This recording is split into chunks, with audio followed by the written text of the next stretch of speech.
Welcome to Khushi software world. మనం ఈరోజు ఈ వీడియోలో పైథాన్ ఆపరేటర్స్ గురించి నేర్చుకున్నామండి. పైథాన్ ఆపరేటర్స్లో మనకి arithmetic operators, relational operators, logical operators and bitwise operators and assignment operators and membership operators and identity operators ఇలాగా different types of operators ఉన్నాయండి. ఒక్క operator గురించి నేర్చుకున్నాము మనం. ఫస్ట్ వచ్చేటప్పటికి అర్థమెటిక్ ఆపరేటర్స్. అర్థమెటిక్ ఆపరేటర్స్‌లో ఏంటి అంటే మనకి addition, subtraction, multiplication and division, integer division, modules operator and power operator. ఈ ఆపరేటర్స్ అన్నీ మనము అర్థమెటిక్ ఆపరేటర్స్‌లో పెర్ఫార్మ్ చేస్తామండి. ఎడిషన్ అంటే మనం 2 వాల్యూస్‌ని యాడ్ చేస్తాము. సబ్ట్రాక్షన్ అంటే 2 వాల్యూస్‌ని ఒక దానిలో నుంచి ఒకటి సబ్ట్రాక్ట్ చేస్తాము. మల్టిప్లికేషన్ అంటే ఒక వాల్యూని ఇంకో వాల్యూ తోటి మల్టిప్లై చేస్తాము. అండ్ డివిజన్ అంటే ఏంటి అంటే ఇక్కడ మనకి 7/2 ఇప్పుడు 7/2 అన్నప్పుడు ఇక్కడ మీరు 2 విషయాలు గుర్తుపెట్టుకోవాలండి. డివిజన్ వేరు, మాడ్యూల్ ఆపరేటర్ వేరు. అంటే ఇక్కడ డివైడెడ్ బై సింబల్ వచ్చేటప్పటికి మనం మాడ్యూల్స్ ఆపరేటర్‌లో యూజ్ చేస్తాము. ఇక్కడ ఏంటి అంటే ఇప్పుడు 7/2 ఉందండి. ఇప్పుడు ఏంటి ఇక్కడ రిమైండర్‌ని మనం కన్సిడర్ చేస్తాము. అంటే ఇప్పుడు మనం ఏదైనా డివైడ్ చేసినప్పుడు కింద అవుట్‌పుట్ వస్తది కదా! దాన్ని ఇక్కడ మనం కన్సిడర్ చేస్తాం. ఇక్కడ డివిజన్‌లో ఏంటి అంటే కోఎఫిషియంట్ అన్నమాట. ఆ కోఎఫిషియంట్‌ని మనం ఇక్కడ కన్సిడర్ చేస్తాము డివిజన్‌లో. And integer division. డివిజన్‌కి, ఇంటీజర్ డివిజన్‌కి డిఫరెన్స్ ఏంటి అంటే, ఇప్పుడు మనము ఇన్ కేస్ ఆఫ్ ఫ్లోట్ వాల్యూతో డివైడ్ చేసినా కూడా ఇంటీజర్ వాల్యూ తోటి ఆ ఫ్లోట్ వాల్యూని కన్సిడర్ చేయదండి. అది ఇంటీజర్ గాని కన్సిడర్ చేస్తది ఇంటీజర్ డివిజన్‌లో. డివిజన్‌లో అయితే నార్మల్‌గా మనం ఫ్లోట్‌తో డివైడ్ చేస్తే అది ఫ్లోట్ వాల్యూస్‌ని రిటర్న్ చేస్తుంది. అది డిఫరెన్స్ డివిజన్‌కి, ఇంటీజర్ డివిజన్‌కి. And power operator. ఇప్పుడు ఒక్క ఆపరేటర్ నేను ప్రాక్టికల్‌గా రన్ చేసి చూపిస్తానండి మీకు. Addition operator 4 plus 6. Subtraction 7 minus 2.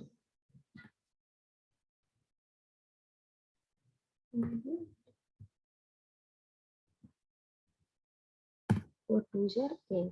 ఇప్పుడు మనం డివిజన్ ఆపరేటర్ అండి. డివిజన్ ఆపరేటర్లో మనకి 7 2 అన్నప్పుడు మనకి 2.5. అలాగే ఇప్పుడు మనం ఫ్లోట్ వాల్యూకి చేద్దామండి. అంటే ఫ్లోట్ అంటే జస్ట్ 0. ఇప్పుడు ఇలా వస్తుంది. అదే మనం ఇంటీజర్ డివిజన్ యాడ్ చేసాం అనుకోండి 7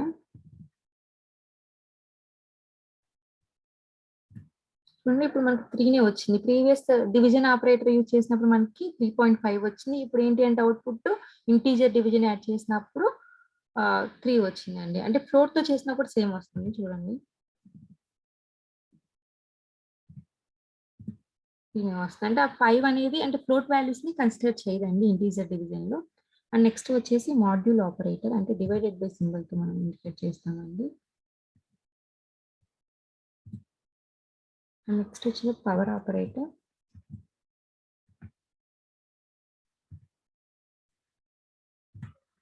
ఇవన్నీ arithmetic operations. Next relational operators చూద్దామండి.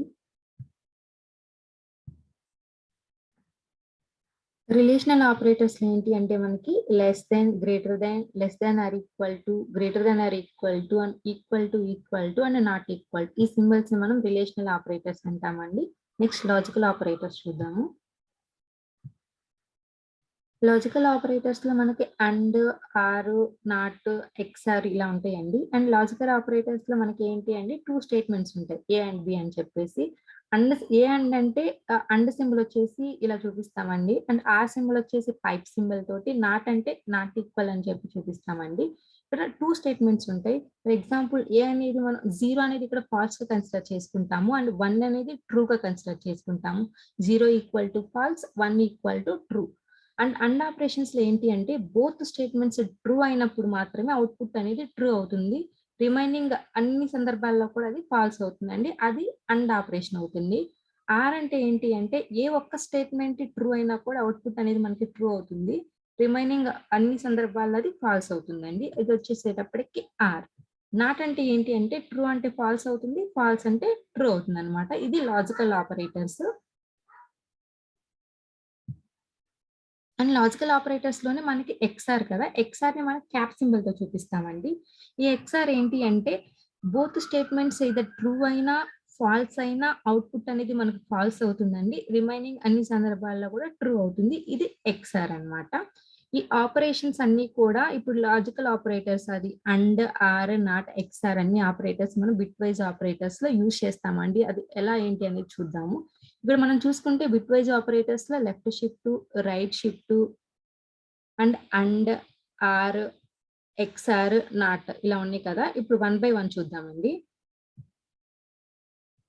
ఫస్ట్ మనం a = 60, b = 13 అని తీసుకున్నామండి. అంటే ఏంటి అంటే ఏ వాల్యూని ఇప్పుడు 60 అనే వాల్యూని బైనరీగా కన్వర్ట్ చేయాలి అండ్ 13 అనే వాల్యూని కూడా మనం బైనరీగా కన్వర్ట్ చేసి నెక్స్ట్ ఈ ఆపరేషన్స్ అన్ని పర్ఫామ్ చేయాలండి. ఫస్ట్ అసలు బైనరీ వాల్యూగా ఎలా కన్వర్ట్ చేయాలి ఒక వాల్యూ అనేది మీకు ఇప్పుడు చూపిస్తాను. ఫస్ట్ a = 60 అండి. ఇప్పుడు 60ని మనం బైనరీగా ఎలా కన్వర్ట్ చేయాలో చూద్దామండి. 60ని బైనరీగా ఎలా కన్వర్ట్ చేయాలంటే 2తో డివైడ్ చేయాలండి. 2 3 మనకి ఇక్కడ 0, అలాగే 2 15 30 ఇక్కడ 0, ఇలాగా 2 7 40. ఇప్పుడు మనకి 1 అనేది రిమైండర్ అవుతుంది. 2 3 6 అవుతుంది 1, అలాగే 2 1 2 రిమైండర్ 1. ఇప్పుడు మనకి ఏంటి అంటే ఇప్పుడు వచ్చిన అవుట్పుట్ అంతా కూడా మనం ఈ డైరెక్షన్ లో తీసుకోవాలండి. చూడండి ఫర్ ఎగ్జాంపుల్ నాకు 1 1 1 1 0 0 0 0. ఇప్పుడు మనకి బైనరీ అంటే బైనరీలో ఇప్పుడు మనకి 8 డిజిట్స్ ఉండాలండి. 8 డిజిట్స్ కానీ ఇక్కడ మనకి ఎన్ని డిజిట్స్ ఉన్నాయి? 6 డిజిట్స్ ఉన్నాయి. ఇప్పుడు మనకి 8 డిజిట్స్ కావాలి కాబట్టి ఇక్కడ మనము లెఫ్ట్ సైడ్ 2 zeros యాడ్ చేస్తాం. ఎందుకంటే లెఫ్ట్ సైడ్ యాడ్ చేసిన జీరోస్ కి వాల్యూ అనేది ఉండదు కాబట్టి మనము 8 డిజిట్స్ లో మనకి బైనరీ కావాలి కాబట్టి వచ్చిన దానికి మనం లెఫ్ట్ సైడ్ యాడ్ చేస్తామండి. లెఫ్ట్ సైడ్ యాడ్ చేయడం వల్ల ఆ వాల్యూ ఏమి లైక్ చేంజ్ అవ్వదు. అందుకని చెప్పేసి లెఫ్ట్ సైడ్ యాడ్ చేస్తాము. ఇది వచ్చేటప్పటికి a = 60. ఇప్పుడు ఫర్ ఎగ్జాంపుల్ b = 13. 13 కి మనం బైనరీ ఏ చేయాలి అంటే ఇప్పుడు 13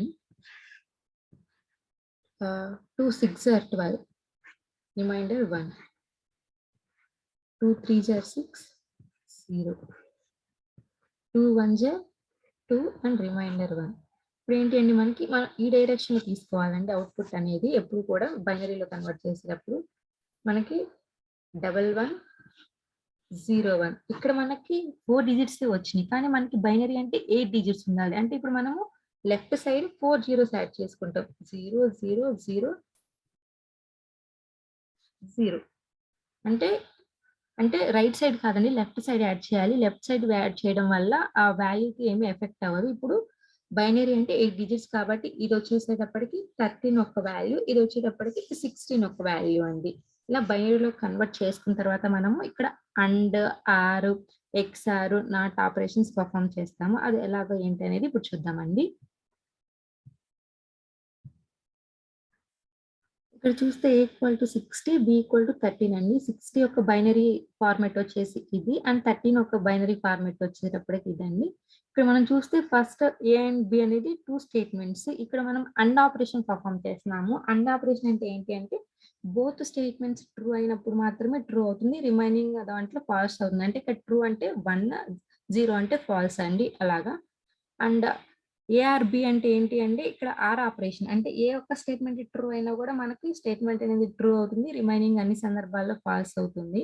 అండ్ ఎక్స్ఆర్ ఏంటి అంటే బోత్ స్టేట్మెంట్స్ ఇది ట్రూ అయినా ఫాల్స్ అయినా అవుట్పుట్ అనేది మనకి ఫాల్స్ అవుతుంది. రిమైనింగ్ అన్ని సందర్భాల్లో ట్రూ అవుతుందండి. ఇది వచ్చేసేటప్పటికి ఎక్స్ఆర్. నెక్స్ట్ వచ్చేటప్పటికి ఏంటంటే లెఫ్ట్ షిఫ్ట్ రైట్ షిఫ్ట్ అండి. అసలు లెఫ్ట్ షిఫ్ట్ అంటే ఏంటి? రైట్ షిఫ్ట్ అంటే ఏంటి అంటే ఫర్ ఎగ్జాంపుల్ ఇక్కడ బైనరీ నెంబర్ తీసుకున్నామండి. ఫర్ ఎగ్జాంపుల్ ఈ బైనరీ నెంబర్ 60 ఒక బైనరీ నెంబర్ తీసుకున్నామండి. ఇప్పుడు ఏ లెస్ దెన్ 2 అంటే ఇది లెఫ్ట్ షిఫ్ట్ అన్నమాట. అంటే 2 వర్డ్స్ అనేది లెఫ్ట్ షిఫ్ట్ చేయమంటున్నారు. The left operant value is moved left by the number of bits specified by the right operant. అంటే అసలు లెఫ్ట్ షిఫ్ట్ ఏంటి అంటే ఫర్ ఎగ్జాంపుల్ చూపిస్తాను మీకు ప్రాక్టికల్గా ఎక్స్ప్లెయిన్ చేస్తాను. లెఫ్ట్ షిఫ్ట్ రైట్ షిఫ్ట్ ఇప్పుడు సేమ్ ఎగ్జాంపుల్ తీసుకొని నేను మీకు ఎక్స్ప్లెయిన్ చేస్తానండి. అసలు లెఫ్ట్ షిఫ్ట్ అంటే ఏంటి, రైట్ షిఫ్ట్ అంటే ఏంటి అనేది.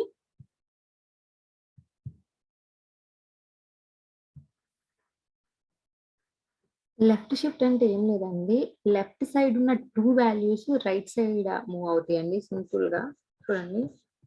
ఇప్పుడు ఇక్కడ వాళ్ళు 2 అని మెన్షన్ చేశారు కాబట్టి 2 వాల్యూస్ అనేది రైట్ సైడ్ మూవ్ అవుతాయి. లెఫ్ట్ షిఫ్ట్ అంటే ఇప్పుడు చూడండి. ఈ 2 జీరోస్ కూడా మనకి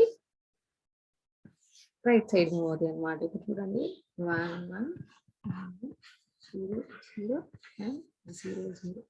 అదే రైట్ షిఫ్ట్ అంటే చూడండి. రైట్ షిఫ్ట్ అంటే ఏంటి అనేది ఇప్పుడు రైట్ షిఫ్ట్ అంటే ఇలా ఉంటుందండి. అంటే రైట్ సైడ్ ఉన్న 2 వాల్యూస్ లెఫ్ట్ సైడ్ మూవ్ అవుతాయండి. అంటే ఇప్పుడు ఏంటిది మనకి ఇచ్చిన వాల్యూలు ఈ వాల్యూస్. ఫర్ ఎగ్జాంపుల్ మనకి ఒరిజినల్ ఏ వాల్యూ 0, 0 ఇవన్నీ ఇప్పుడు రైట్ సైడ్ ఉన్న 2 వాల్యూస్ లెఫ్ట్ సైడ్ మూవ్ అవుతాయి. అంటే ఈ 2 వాల్యూస్ ఇటు సైడ్ మూవ్ అవుతాయి. అంటే మనకి అవుట్‌పుట్ ఎలా వస్తుంది అంటే 0, 0, 0, 0 ఇదండి. ఇది right shift and left shift. Next assignment operators అండి. అసైన్మెంట్ ఆపరేటర్స్ అంటే assignment operators are used in Python to assign to the variables. For example a = 5 అంటే మనము ఒక వాల్యూని a అనే వేరియబుల్‌కి అసైన్ చేస్తున్నాం అన్నమాట. ఇలా ఇలా చేసే వాటిని అసైన్మెంట్ ఆపరేటర్స్ అంటాము. ఇలా మీకు ఒక ఇప్పుడు టేబుల్ చూపిస్తానండి. చూడండి అంటే వాల్యూస్ మనం ఈ వేలో కూడా అసైన్ చేయొచ్చు పైథాన్‌లో. చూడండి ఇక్కడ ఆపరేటర్ అది ఈక్వల్ టు అవ్వనివ్వండి, ప్లస్ అవ్వనివ్వండి, అండ్ అవ్వనివ్వండి, ఏదైనా అవ్వనివ్వండి. ఫర్ ఎగ్జాంపుల్ ఇలాగ ఈ 2 వేస్‌లో మనం ఇండికేట్ చేయొచ్చండి. ఇప్పుడు 5 అనే వాల్యూ నేను xకి అసైన్ చేశాను. ఇలాగ x + 5 అనొచ్చు. ఇలా వాల్యూస్ అనేవి డిఫరెంట్ ఫార్మాట్‌లో మనము అసైన్ చేయొచ్చండి. ఇది అసైన్మెంట్ ఆపరేటర్స్. నెక్స్ట్ వచ్చేటప్పటికి మెంబర్‌షిప్ ఆపరేటర్స్. మెంబర్‌షిప్ ఆపరేటర్స్ అంటే ఏంటి అంటే in and not in are the membership operators in Python. అంటే మనకి ఏదైనా ఒక స్టేట్మెంట్‌లో మనకి ఇచ్చిన ప్రోగ్రామ్‌లో ఇన్ అండ్ నాట్ ఇన్ కనిపిస్తే ఏంటి అంటే అది మెంబర్‌షిప్ ఆపరేటర్స్ అని చెప్పేసి. ఈ మెంబర్‌షిప్ ఆపరేటర్స్‌ని మనం ఎక్కడ యూజ్ చేస్తామంటే స్ట్రింగ్‌లో కానీ, లిస్ట్‌లో కానీ, టపుల్స్‌లో కానీ, సెట్ అండ్ డిక్షనరీస్‌లో కానీ యూజ్ చేస్తామండి. ఏంటి అంటే ఇక్కడ ఇన్, నాట్ ఇన్. ఇన్ అంటే ఏంటి అంటే true value if the variable is found in the sequence. For example మనకు ఒక సెంటెన్స్ ఇచ్చి ఆ సెంటెన్స్ లో ఈ వాల్యూ ఉందా లేదా అంటే అది మనము ఉంటే ఏదో ట్రూ అని లేదంటే ఏదో ఫాల్స్ అని చెప్తామండి. నాటింగ్ కూడా అంతేనండి. ఇప్పుడు ఆ ఉన్న వేరియబుల్ నాటింగ్ అంటే అది లేదు ఫాల్స్ అని లేదంటే ట్రూ అని చెప్పేసి అంటే ఇచ్చిన స్టేట్మెంట్ ఏదో ట్రూ ఆర్ ఫాల్స్ అనేది ఈ ఇన్ని నాటిని యూజ్ చేసుకొని చెప్తామండి. అది ఏంటి ఎలాగనే చూద్దాం ఇప్పుడు. ఫర్ ఎగ్జాంపుల్ నేను హెల్లో వరల్డ్ తీసుకున్నానండి. ఇప్పుడు ఈ హెల్లో వరల్డ్‌లో ప్రింట్ హెచ్ అంటే నాకేమొస్తది? ట్రూ వస్తది. ఎందుకంటే హెచ్ అనేది హెల్లో వరల్డ్‌లో ఉంది కాబట్టి. అలాగే print hello not in X అన్నమాట. అంటే ఇప్పుడు హెల్లో అనేది ఇప్పుడేమవుతది? హెల్లో అనేది ఉందా లేదా? ఇక్కడ ఉంది. కానీ ఏంటి? అది కేస్ సెన్సిటివ్. అంటే మనకి పైథాన్ కేస్ సెన్సిటివ్ కదా! అంటే స్మాల్స్ ఉంటే స్మాల్స్ ఉండాలి. క్యాప్స్‌లు ఉంటే క్యాప్స్‌లు ఉండాలన్నమాట. అంటే ఇక్కడ ఇప్పుడు ఫాల్స్ వస్తదన్నమాట. Here X is not X but hello is not represent in X. అంటే ఎందుకంటే పైథాన్ అనేది కేస్ సెన్సిటివ్ అని మనం రిమైండర్ చేసుకోవాలండి. అంటే ఇక్కడ ఏంటి అంటే ఇప్పుడు క్యాప్సిల్స్, స్మాల్స్ ఇవి కూడా మనకి ఏముంది హెచ్ ఉంది కదా అని చెప్పేసి మనము అలాగ అవుట్‌పుట్ రాసేస్తాం. కాదు పైథాన్ కేస్ సెన్సిటివ్ ఇలాగనమాట. అంటే ఎయిదర్ ఇచ్చిన స్టేట్మెంట్ ట్రూ అనాలా లేదంటే ఫాల్స్ అనాలా అనే స్టేట్మెంట్స్‌లో మనము ఈ మెంబర్‌షిప్ ఆపరేటర్స్ యూజ్ చేస్తామండి. నెక్స్ట్ ఐడెంటిటీ ఆపరేటర్స్ ఏంటి అంటే is and is not. Membership operators వచ్చేటప్పటికి ఇన్ నాట్. ఇక్కడ ఏంటంటే ఈజ్ నాట్ అన్నమాట. ఇవి వచ్చేటప్పటికి మనము is and is not are the identity operators in Python. They are the used to check if the 2 values are located in the same part of the memory. అంటే ఇక్కడ మెమరీతో చూస్తామని. అంటే ఇప్పుడు 2 వాల్యూస్ కూడా ఫర్ ఎగ్జాంపుల్ మనకి X and why ఉంటే 2 values కూడా సేమ్‌గా ఉన్నాయా? లేదంటే ఐడెంటికల్‌గా ఉన్నాయా? ఐడెంటికల్ అంటే సేమ్ అని చెప్పేసి అండ్ మెమరీతో కూడా చెక్ చేసుకొని మెమరీ కూడా సేమ్‌గా ఉందా లేదా అని చెప్పేసి ఐడెంటిటీ ఆపరేటర్స్‌ని మనం యూజ్ చేస్తామండి. ఇప్పుడు ఎగ్జాంపుల్ చూద్దాము ఐడెంటిటీ ఆపరేటర్స్‌లో. ఫర్ ఎగ్జాంపుల్ ఇక్కడ x1 = 5, y1 = 5, x3 = hello and y2 = hello. x3 in లిస్ట్‌లో మనకి 1, 2, 3 ఉందండి. అలాగే y3 = 1, 2, 3 ఉందండి. For example print x1 is not y1 and print x2 is y2 and print x3 is y3. అంటే ఏంటి అంటే ఇప్పుడు here because x1 and y1 both are integers అండి. మనకి ఇక్కడ ఏంటి అంటే x1 equal to 5, y1 equal to 5. This both అంటే x1 equal to 5, y1 equal to 5. అంటే ఈ both values are integers and both values are identical. అంటే same గా ఉంటే ఐడెంటికల్ అంటామండి. అలాగే ఇప్పుడు మనం x2 y2 చూసుకున్నా కూడా సేమ్ గా ఉన్నాయి. అంటే స్ట్రింగ్ లో హెల్లో అంటే విత్ సేమ్ క్యాప్సిల్ తో హెచ్ అనేది క్యాపిటల్ లెటర్ తో అండ్ ఈ అనేది స్మాల్ అండ్ ఎల్ స్మాల్ ఓ ఇలా అన్ని ఇలా కేస్ సెన్సిటివ్ ఇలా అన్ని సేమ్ గా ఉన్నాయండి. ఇది కూడా ఐడెంటికల్ అవుతుంది. బట్ మనం ఇప్పుడు x3 అండ్ y3 వచ్చేటప్పటికి ఏమవుతుంది అంటే లిస్ట్ లో ఉన్నదన్నమాట. 1, 2, 3 అని 1, 2, 3 అని చెప్పేసి. అంటే ఇక్కడ మన లిస్ట్ లో ఏంటి అంటే మెమరీతో కంపేర్ చేయాలి. కాబట్టి ఈ మెమరీ వచ్చేటప్పటికి ఈ రెండింటికి వేరియేట్ అవుతుంది అనమాట. అంటే ఒకసారి మనము లిస్ట్ డిఫైన్ చేసిన తర్వాత లిస్ట్ ఆర్ మ్యూటబుల్. అంటే మనము వన్స్ డిఫైన్ చేసిన తర్వాత మనం దాంట్లో అపెండ్ చేయొచ్చు, డిలీట్ చేయొచ్చు, రిమూవ్ చేయొచ్చు. ఇలాంటి ఆపరేషన్స్ అన్ని పర్ఫామ్ చేయొచ్చు. కాబట్టి ఇక్కడ ఈ x3 అండ్ y3 అనేది సేమ్ అవ్వదండి. ఎందుకంటే మెమరీని బట్టి కూడా ఈ ఐడెంటిటీ ఆపరేటర్స్ అనేది వర్క్ అవుతుంది కాబట్టి ఇలాగ వర్క్ అవుతుంది ఐడెంటిటీ ఆపరేటర్స్ అనేది. ఇదండి పైథాన్ ఆపరేటర్స్.